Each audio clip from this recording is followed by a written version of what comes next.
आज हम मर्दाना अमराज में जो मादा मनी की लैब रिपोर्ट करवाई जाती है उसके मुतालिक पढ़ेंगे। ये टॉपिक अतिबाए कराम के लिए जितना अहम है कि वो लैब रिपोर्ट से मदद लेकर मर्दाना अमराज का कामयाब इलाज कर सकें, जिसमें कि बांझपन आ जाता है, बहुत सारे नौजवानों को औलाद नहीं हो रही, ये अमराज बड़ी तेज़ी के साथ फैल रहे हैं। वहाँ आम अफराद शादीशुदा नौजवानों के लिए भी ये वीडियो बेहद अहमियत की हामिल है ताकि वो अपनी मादा मनी की लैब रिपोर्ट को ख़ुद पढ़ सकें, उनको अंदाज़ा हो सके जी कि उनकी मादा मनी की लैब रिपोर्ट में क्या मसला है और उन्होंने किस मुआलिज से रुजू करना है। अस्सलामु अलैकुम वरहमतुल्लाहि वबरकातुहू। मैं हूं आपका मेज़बान हकीम लियाकत अली खिची और आप देख रहे हैं हमारा यूट्यूब चैनल हर्बल वर्ल्ड। तो दोस्तों, मर्दाना अमराज में ख़ुसूसन बांझपन में जदीद ज़राए यानी लैब टेस्ट से मदद लेने में कोई हर्ज नहीं है। तो इसमें हम सबसे पहले चंद चीज़ों को बयान कर देते हैं, उसके बाद अतिबाए कराम के लिए इसमें हम लैब रिपोर्ट के मुताबिक ये भी बताएंगे कि कौन सा मिजाज या कौन सी तहरीक हो सकती है और आपने किस असूल के तहत उसका इलाज करना है। तो लैब रिपोर्ट की तरफ बढ़ने से पहले दो चीज़ों को समझ लें कि लैब रिपोर्ट में जो मिकदारें मुकर्रर की जाती हैं, WHO ने एक स्टैंडर्ड मुकर्रर किया है, एक मयार मुकर्रर किया है आलमी सेहत के इदारे ने। तो सबसे पहले उसको समझ लें। इसमें दो चीज़ें आती हैं, एक होती है मुकर्रर करदा मिकदारें यानी रेफरेंस वैल्यूज़ के इसके मुताबिक सेहत की हालत में जो है ये मिकदारें इतनी होनी चाहिए, ये सेहत का मयार है। इसको लेबॉर्ट्री वाले दाएं तरफ रेफरेंस वैल्यूज़ के उन्वान के तहत लिखते हैं। दूसरी मिकदारें वो होती हैं जो टेस्ट के वक्त मरीज़ में सामने आती हैं, इनको करंट वैल्यूज़ के हिसाब से बाएं जानिब लिखा जाता है। बाज़ लेबॉर्ट्रियाँ इसमें रद्दोबदल भी कर देती हैं, यानी रेफरेंस वैल्यूज़ को बाएं जानिब लिख देती हैं और करंट वैल्यूज़ को दाएं जानिब लिख लेती हैं या लिख देती हैं। बहरहाल आपने इस को इस तरह से समझ लेना है। तो अब हम चलते हैं लैब रिपोर्ट के पढ़ने की तरफ। तो इसमें लैब में ही मादा मनी का सैंपल लिया जाता है। ये दो तरीक़ों से लिया जाता है, एक तो मास्टरबेशन के ज़रिए यानी हैंड प्रैक्टिस के ज़रिए, या जो अफराद हैंड प्रैक्टिस के ज़रिए ना देना चाहें तो वो हम बिस्तरी करके मादा मनी को हासिल करके वो मनी टेस्ट के लिए दे सकते हैं। ठीक है जी। अच्छा, इसमें जो चीज़ सबसे पहले देखी जाती है वो है मादा मनी का वॉल्यूम यानी मिकदार। तो आलमी सेहत के इदारे ने WHO ने ये रेफरेंस वैल्यू जो मुकर्रर की है मादा मनी की मिकदार की, वो 1 से लेकर 5 ml तक होनी चाहिए। ठीक है जी। अगर इससे कम होगी तो ये भी मर्ज है, और बाज़ सूरतों में अगर मादा मनी की मिकदार इससे बढ़ जाती है तो ये भी मर्ज में शुमार होता है। ठीक है जी। अच्छा, दूसरे नंबर पर रिएक्शन देखा जाता है कि मादा मनी का जो pH लेवल है वो अल्कलाइन है या फिर तेजाबी है यानी एसिडिक है। ठीक है। अब तीसरे नंबर पर टोटल स्पर्म काउंट देखे जाते हैं कि मादा मनी में जो WHO ने एक मिकदार मुकर्रर की है टोटल स्पर्म काउंट की, वो 60 मिलियन से लेकर 150 मिलियन तक होनी चाहिए। अगर 60 मिलियन से ये मिकदार कम है तो साफ ज़ाहिर है कि इसमें मर्ज शामिल है। आगे चलें तो अब इसमें टोटल स्पर्म काउंट के बाद एक्टिव मोटाइल यानी एक्टिव स्पर्म देखे जाते हैं।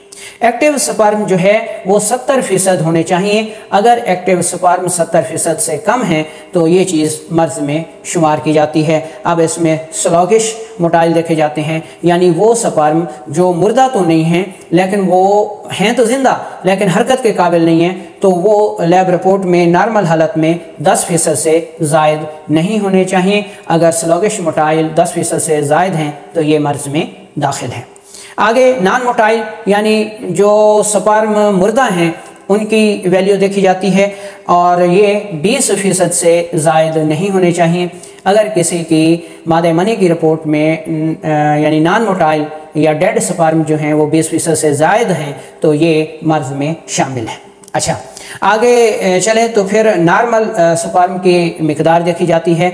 तो नॉर्मल स्पर्म जो है ये 80% से कम नहीं होने चाहिए। अगर नॉर्मल स्पर्म्स की मिकदार 80% से कम है तो ये चीज़ भी मर्ज में शामिल है। अच्छा, आगे एबनॉर्मल स्पर्म्स की वैल्यू देखी जाती है। अगर एबनॉर्मल स्पर्म जो है ये 20% से ज़ायद नहीं होने चाहिए। अगर एबनॉर्मल स्पर्म्स की मिकदार 20% से ज़ायद है तो ये चीज़ भी मर्ज में शामिल है। अच्छा, आगे आ जाता है जी पस सेल, आरबीसी और एपिथेलियल सेल या डब्ल्यूबीसी भी यहाँ पे लिख दिया जाता है। ठीक है। अच्छा, एक बात याद रखें कि हालत सेहत में पस सेल, आरबीसी, डब्ल्यूबीसी या एपिथेलियल सेल नहीं आने चाहिए। अगर किसी मर्द की मादा मनी की लैब रिपोर्ट में पस सेल आते हैं, आरबीसी आते हैं, डब्ल्यूबीसी आते हैं या एपिथेलियल आते हैं तो ये चीज़ मर्ज में शामिल है। अच्छा, यहाँ से अगला जो हमारा सफ़र होगा वीडियो का, तो उसमें एक बात याद रखें कि ये चीज़ अतिबा इकराम के लिए बेहद अहम है ताकि वो असूल इलाज के लिए जो है वो तय कर सकें। अच्छा, मादे मनी की जो मिकदार है, वॉल्यूम है, वो क्यों कम होता है? अगर किसी मर्द का मिजाज असाबी उजलाती गैर तबई हो जाता है तो रतूबात के मुसलसल अखराज की वजह से मादे मनी की मिकदार जो है वो कम हो जाती है। ठीक है, ये नबज़ से पता चलेगा। इसी तरह उजलाती असाबी तहरीक में खुश्की की ज़्यादती की वजह से, तेज़ाबियत की ज़्यादती की वजह से मादा मनी का जो पानी है वो खुश्क हो जाता है तो मादा मनी कम हो जाती है। इसी तरह गुदी तहरीक में, गुदी उजलाती या गुदी असाबी में जब हरारत ज़्यादा हो जाती है तो ये हरारत भी मादा मनी की मिकदार या वॉल्यूम को कम कर देती है। दूसरे नंबर पर रिएक्शन आता है कि लैब रिपोर्ट वाले रिएक्शन में या तो पीएच लेवल अल्कली लिखते हैं या फिर पीएच लेवल एसिड लिखते हैं। दोस्तों, एलोपैथिक तरीका इलाज में ये चीज़ असूल इलाज में तय की जाती है कि ये इलाज बिलज़िद है, यानी अगर अल्कली है तो एसिड वाली दवाई दे दें और अगर एसिड है तो अल्कली से न्यूट्रलाइज कर दें। अगर अल्कली होगी तो एसिड से न्यूट्रलाइज हो जाएगी, मरीज़ को सेहत मिल जाएगी। लेकिन अगर एसिड होगा तो एसिड कभी भी अल्कली से न्यूट्रलाइज नहीं होता, ये साइंसी असूल है। एसिड हमेशा साल्ट यानी नमक से न्यूट्रलाइज होता है। इसलिए उजलाती अमराज जो हैं इनके लिए सारी उम्र एलोपैथिक दवाई खाना पड़ती है। और गुदी अमराज यानी अगर साल्ट बढ़ा हुआ है रिएक्शन में तो उसका तो जिक्र ही नहीं किया जाता, इसलिए फिर उसका इलाज भी नहीं होता। लेकिन तिब ये कहती है कि अगर अल्कली बढ़ी हुई है तो आप एसिड वाली दवाओं से इलाज करें, अगर एसिड बढ़ा हुआ है तो आप साल्ट वाली अद्वियात से इलाज करें, और अगर साल्ट बढ़ा हुआ है तो आप अल्कली वाली अद्वियात से इलाज करें। गोया यहाँ पर एक तबीब जो है वो सिर्फ लैब रिपोर्ट पर भरोसा नहीं कर सकता, बल्कि मरीज़ की नब्ज़ देखकर वो देखेगा कि इसके जिस्म में जो है वो अल्कली बढ़ी हुई है, एसिड बढ़ा हुआ है या साल्ट बढ़ा हुआ है।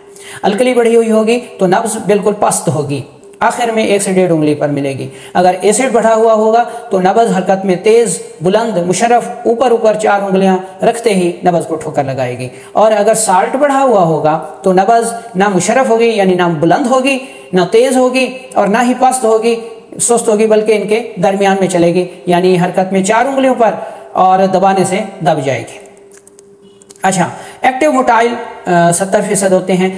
मोटाइल यानी स्पर्म की जो हरकत हैं, अगर किसी मर्द का मिजाज असाबी हो जाता है तो उज़लात में तस्कीन हो जाती है, जिसकी वजह से एक्टिव स्पर्म जो है वो कम हो जाते हैं। और अगर किसी मर्द के जिसमें तेज़ाबियत बढ़ जाती है तो ऐसी सूरत में जो है स्पर्म कम हो जाते हैं, ठीक है, सोज़शनाक हो जाते हैं, सुकेड़ आ जाता है, तो इस सूरत में भी एक्टिव स्पर्म जो है वो कम हो जाते हैं। इसी तरह गुदी तहरीक में भी यही होता है। यहाँ पर भी एक तबीब नब्ज़ देखकर पहचान करेगा कि एक्टिव स्पर्म किस वजह से कम हुए हैं। लैब रिपोर्ट हमें सिर्फ फिगर बताएगी ये कि एक्टिव स्पर्म इतने हैं और इतने क्यों हैं, वजह क्या है, ये हमें नब्ज़ बताएगी। अच्छा, इसी तरह स्लॉगिश और नॉन मोटाइल भी आ जाएगा। नॉर्मल स्पर्म में भी यही सूरत होगी कि फिगर तो हमें लैब रिपोर्ट बता देगी, लेकिन जो वजह है वो हमें नब्ज़ बताएगी। अब आगे चलते हैं तो पहले नंबर पर आती है जी पस सेल। अब पस सेल हालत सेहत में लैब रिपोर्ट में नहीं आनी चाहिए। अगर पस सेल आती है तो उसकी वजह क्या है? पस सेल को हम 3 हिस्सों में तकसीम करते हैं, ठीक है जी। असूलन तो जो पस सेल है इसके बारे में समझ लें कि पस से मुराद पीप है और सेल से मुराद स्पर्म होते हैं। तो पस सेल की तारीफ ये बनती है कि वो पस जिसके ज़रिए मुर्दा स्पर्म जिस्म से खारिज होते हैं, पस सेल कहलाती है, क्योंकि ये स्पर्म मुर्दा होकर अगर जिस्म में रुक जाएं तो बहुत ख़तरनाक अमराज, सुजाक, आतशिक वगैरह का सबब बना देते हैं। अगर पस सेल 1 से 2 तक है, ठीक है, लैब रिपोर्ट में पस सेल 1 से 2 तक आती है तो अमूमन असाबी तहरीक होती है।